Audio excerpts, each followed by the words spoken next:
എല്ലാവർക്കും നമസ്കാരം. അങ്ങനെ കാത്തിരിപ്പിന് വിരാമം ഇട്ടുകൊണ്ട് നമ്മുടെ ലാലേട്ടൻ നായകനായിട്ടെത്തുന്ന ഏറ്റവും പുതിയ മലയാള ചിത്രമായിട്ടുള്ള ദൃശ്യം 3 ഇന്ന് തിയേറ്ററിലോട്ട് എത്തിയിരിക്കുകയാണ്. എന്തൊക്കെയാണ് ലാലേട്ടന്റെ ബർത്ത്ഡേ ദിവസം അദ്ദേഹത്തിന് നൽകാൻ പറ്റുന്ന ഏറ്റവും വലിയൊരു ഗിഫ്റ്റ് എന്ന് വേണമെങ്കിൽ ഈ ഒരു സിനിമയെ വിശേഷിപ്പിക്കാം. ദൃശ്യം സീരീസ് കണ്ടിട്ടുള്ളവർക്കെല്ലാം അറിയാം ആ ഒരു സിനിമ എത്രത്തോളം മലയാള സിനിമാ പ്രേമികളെ സ്വാധീനിച്ചിട്ടുണ്ടെന്ന്. ഈ ഒരു സിനിമയുടെ ആദ്യ ഭാഗം ഇറങ്ങിയത് ഒരു സൈലന്റ് ഹിറ്റ് ആയിരുന്നു, പിന്നെ അങ്ങോട്ട് ഇൻഡസ്ട്രി ഹിറ്റായിട്ട് ചിത്രം മാറുകയായിരുന്നു. രണ്ടാം ഭാഗം കൊറോണ ടൈമിൽ OTT എത്തിയിട്ട് വൻ വിജയമായിട്ട് മാറുകയും അതോടൊപ്പം ഹിന്ദി ചിത്രം വൻ വിജയമായിട്ട് മാറുന്ന കാഴ്ച നമ്മൾ കണ്ടാണ്.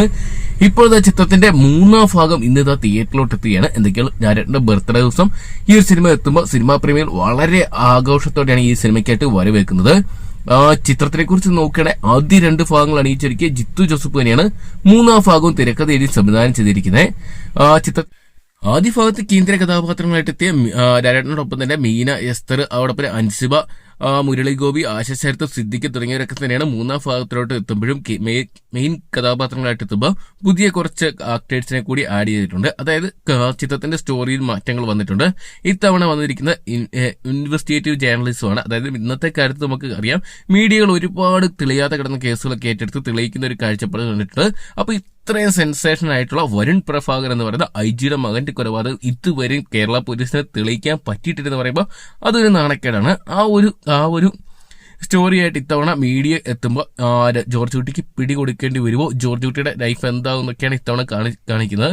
എന്തെങ്കിലും ആദ്യ 2 ഭാഗങ്ങളേക്കാൾ ത്രില്ലിംഗ് എലമെന്റ്സ് കുറച്ചുകൊണ്ട് ഫാമിലിക്ക് സപ്പോർട്ട് കൊടുത്തുകൊണ്ടാണ് ജോർജ് കുട്ടിയുടെ ഈ ഒരു സ്റ്റോറി മൂന്നാം ഭാഗത്ത് ജിത്തു ജോസഫ് അണിയിച്ചതെന്ന് നേരത്തെ തന്നെ പറഞ്ഞിട്ടുണ്ടായിരുന്നു. അതോടൊപ്പം തന്നെ പ്രഭാകറൊക്കെ സൈലന്റ് ആയിരുന്നു ആദ്യ ഭാഗങ്ങളൊക്കെ. പക്ഷെ ഇത്തവണയിലോട്ട് വരുമ്പോൾ അത്ര സൈലന്റ് ആയിട്ടൊന്നും അല്ല പ്രഭാകർ എന്ന് നമ്മുടെ സിദ്ദിഖ് തന്നെ നേരത്തെ തന്നെ പറഞ്ഞിട്ടുണ്ടായിരുന്നു. അങ്ങനെ ഒരുപാട് ത്രില്ലിംഗ് എലമെന്റ്സുകൾ ചിത്രത്തിൽ നമ്മുടെ ഡയറക്ടർ ഒളിപ്പിച്ചു വെച്ചിട്ടുണ്ടെങ്കിലും ഇന്നത്തെ ഷോയ്ക്ക് ശേഷം അതെല്ലാം റിവീൽ ചെയ്യുന്ന ഒരു കാഴ്ചപ്പാട് നമുക്ക് കാണാൻ സാധിക്കുന്നതായിരിക്കും. മലയാള സിനിമയ്ക്ക് എന്നും അഭിമാനകരമായിട്ട് മാറാൻ പറ്റുന്ന ഒരു ചിത്രമായിട്ടായിരിക്കും ദൃശ്യം 3 മാറുന്നതെന്ന് പുറത്തു വരുന്ന റിപ്പോർട്ടുകൾ അല്ലെങ്കിൽ പ്രിവ്യൂ അറിയാൻ സാധിക്കുന്നത്. ചിത്രത്തിന്റെ ആദ്യ ഷോയ്ക്ക് കഴിയുമ്പോൾ ഗംഭീര റെസ്പോൺസ് തന്നെ ചിത്രം സ്വന്തമാക്കുകയും മലയാള സിനിമയുടെ എക്കാലത്തെ വലിയ വിജയങ്ങളൊന്നായിട്ട് ദൃശ്യം 3 മാറുമെന്ന് തന്നെ നമുക്ക് പ്രതീക്ഷിക്കാം. മലയാളത്തിലെ മറ്റൊരു ഇൻഡസ്ട്രി ഹിറ്റ് ലാലേട്ടനെ കൊണ്ട് മാത്രമേ പറ്റത്തുള്ളത് നമുക്കറിയാം. കാരണം first day pre sale collection ഇതുവരെ ഒരു ലാലേട്ടൻ ചിത്രത്തിനോ അല്ലെങ്കിൽ ലാലേട്ടന്റെ കമിയോ അപ്പിയറൻസ് ഉള്ള ചിത്രങ്ങൾക്ക് മാത്രം സ്വന്തമാക്കിയിട്ടുള്ളൂ. അത് നമ്മൾ കണ്ടാണ്. ലാസ്റ്റ് ഇറങ്ങിയ പാട്രിയോട്ട് പോലും വലിയൊരു ഇനിഷ്യേറ്റ് സ്വന്തമാക്കിയത് ആദ്യ ദിനത്തിൽ മാത്രമായിരുന്നു. എന്തൊക്കെയാണ് കാത്തിരിക്കാം. ദൃശ്യം 3 റെക്കോർഡുകൾ ഭേദിച്ചുകൊണ്ട് മലയാള സിനിമയ്ക്ക് അഭിമാനകരമായിട്ട് മാറുമല്ലേ എന്നൊക്കെ അറിയാൻ വേണ്ടി.